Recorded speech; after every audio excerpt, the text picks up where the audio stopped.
सगा बेटा जब कब्र में दफन करता है ना, तो वो भी कहता है वो कोना, ये कोना थोड़ा सा मिट्टी कम, मैं यहां भी मिट्टी डालूं।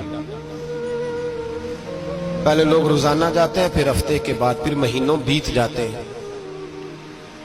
कुछ कब्रें ऐसी भी हैं जिन पे खड़े हों तो लगता है कब्रें रो रही हैं और कहती हैं जाओ मेरे घर वालों से जाके कहो कोई फेरा ही लगा जाए। तो एक दफा आए तो सही, कोई मिट्टी नहीं डालता।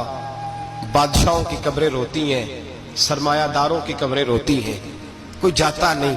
इतने इतने मोटे सुराख है कब्रों में, आप अपने शहर के कब्रिस्तान फिर के देख लें, सुराख है।